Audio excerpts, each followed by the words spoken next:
नमस्कार, आप देख रहे हैं खबरें अभी तक और मैं हूं आपके साथ नदीम अहमद। आज आपको बताएंगे कि उत्तर प्रदेश के अंदर चल क्या रहा है। उत्तर प्रदेश की राजनीति में एक और जहां उत्तर प्रदेश को उत्तम प्रदेश का दर्जा दिया जाता है, तो वहीं कभी ऐसी घटनाएं भी सामने आती हैं जिससे उत्तर प्रदेश की रूह कांप जाती है। एक और जहां उत्तर प्रदेश के मुख्यमंत्री योगी आदित्यनाथ बंगाल पहुंचते हैं। बंगाल में वो ममता बनर्जी की सरकार को जड़ से उखाड़ फेंकने की अपील करते हैं और साथ ही साथ ये भी कहते हैं कि उत्तर प्रदेश के अंदर उन्होंने अपराधियों के लिए सामत ला दी। उसी तरीके से अगर उनकी सरकार, बीजेपी की सरकार बंगाल में बनती है तो अपराधी जान की भीख मांगेंगे।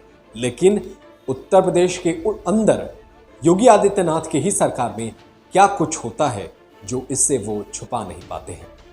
पहले आप सुनिए पश्चिम बंगाल के अंदर उत्तर प्रदेश के मुख्यमंत्री योगी आदित्यनाथ ने क्या कुछ कहा है। उसके बाद आगे हम आपको बताएंगे कि आखिर उत्तर प्रदेश को संभाल क्यों नहीं पा रहे हैं और वो क्या घटना हुई है जिससे उत्तर प्रदेश एक बार फिर से कांप गया है। पहले सुनिए योगी आदित्यनाथ का ये पूरा बयान।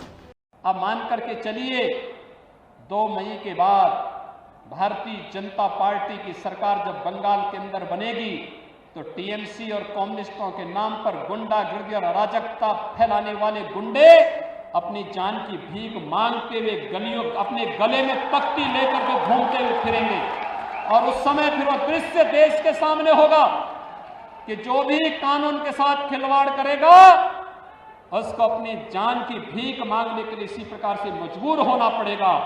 और तब उस समय के लिए हम सबको अपने को तैयार करना होगा। सारे मतभेदों को भुला करके बंगाल को उसकी पहचान को पुनर्स्थापित करने के लिए, बंगाल को विकास की राह पर ले चलने के लिए प्रधानमंत्री मोदी जी के नेतृत्व में एक भारत श्रेष्ठ भारत की परिकल्पना को साकार करने के लिए बंगाल के नागरिकों को भी रोजगार चाहिए, नौकरी चाहिए। बंगाल के नौजवानों के लिए भी अच्छे अवसर होने चाहिए। बंगाल के गरीबों को भी शासन की सुविधा का लाभ मिलना चाहिए। बंगाल के किसानों को भी प्रधानमंत्री किसान सम्मान निधि का लाभ मिलना ही चाहिए और बंगाल के गरीबों को भी स्वास्थ्य बीमा का कवर मिलना ही चाहिए। और ये तभी हो पाएगा जब भारतीय जनता पार्टी पूरी मेजोरिटी के साथ, फुल मेजोरिटी के साथ बंगाल के अंदर सरकार बनाएगी और डबल इंजन की सरकार बंगाल के अंदर भारतीय जनता पार्टी की सरकार और केंद्र में मोदी जी की सरकार जब मिलेगी, डबल इंजन की सरकार आपके विकास को उतनी ही गुना तेजी के साथ आगे बढ़ाने का कार्य करेगी। तो अब आपको बताते हैं कि उत्तर प्रदेश के अनूप शहर में हुआ क्या है।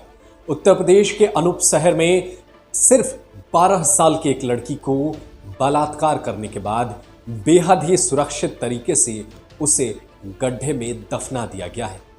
उत्तर प्रदेश के अंदर हाथरस जैसी घटना होती है, फिर उत्तर प्रदेश में हाथरस में एक और घटना होती है जिसमें भी अपराधियों द्वारा उसके पिता को गोली मार दी जाती है, लेकिन उस पर भी अभी मुख्य आरोपी गिरफ्तार नहीं हुआ है। लेकिन अब ये घटना अनूप शहर से है जहां पर 12 साल की एक बच्ची को बलात्कार करने के बाद से गड्ढे में दफना दिया गया है। इसके बाद से उत्तर प्रदेश के अंदर अब पूरे इस मामले पर सियासत भी जारी हो गई है। उत्तर प्रदेश में एक के बाद एक महिलाओं के साथ हो रही बलात्कार, बच्चियों की असुरक्षा जैसी भावनाओं पर लगातार सवाल खड़े हो रहे हैं। एक और जहां उत्तर प्रदेश के अंदर यह कहा गया कि डबल इंजन की सरकार है, जब तक नरेंद्र मोदी और योगी आदित्यनाथ की सरकार है तब तक महिलाएं सुरक्षित है, लेकिन इसके बावजूद भी उत्तर प्रदेश के अंदर महिलाओं के ऊपर हो रहे अत्याचार पर आप क्या कुछ सोच रहे हैं, ये तो बात की बात है।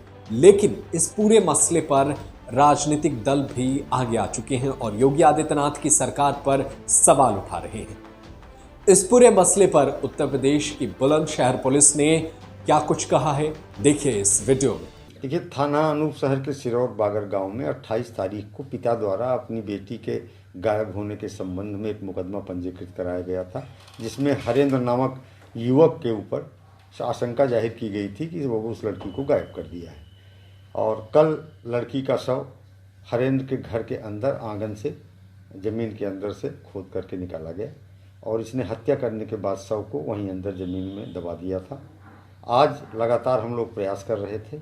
आज सुबह करीब 7 साढ़े 7 के आसपास उसे हिमाचल प्रदेश से अभियुक्त को गिरफ्तार किया गया है। कुछ पूछताछ में सर आरोपी ने कुछ बातें बताई हैं अभी? हाँ, पूछताछ में आरोपी ने जुर्म को स्वीकार किया है। उसका कहना था कि वो शराब के नशे में था। लड़की पानी पीने आई, पहले भी कभी पानी पीने आती थी। और ये जो अभियुक्त है ये मजदूर है, दिल्ली में मजदूरी करता था। 3 दिन पहले वहाँ आया था। घर में कोई महिला या पुरुष अन्य सदस्य इसके नहीं रहते हैं। इसका पिता लेबर का काम करता है और वो एक फार्म हाउस पे रहता है, वहाँ से कुछ किलोमीटर दूर। दूसरा इसका भाई है जो नागालैंड में मजदूरी करता है। भाई की पत्नी है जो हरियाणा में रहती है। तो इस तरह से उस पूरे मकान में वो अकेला था। लड़की आई पानी पीने के लिए और इस लड़की को देखते ही इसका कहना है कि इसकी नीयत बदल गई और इसने उसके साथ दुष्कर्म का प्रयास किया। लड़की के शोर मचाने पर इसने गला घोट करके उसकी हत्या कर दी। बाद में शव को वहीं पर दफना दिया। Subscribe to our YouTube channel and press the bell icon to get the latest updates.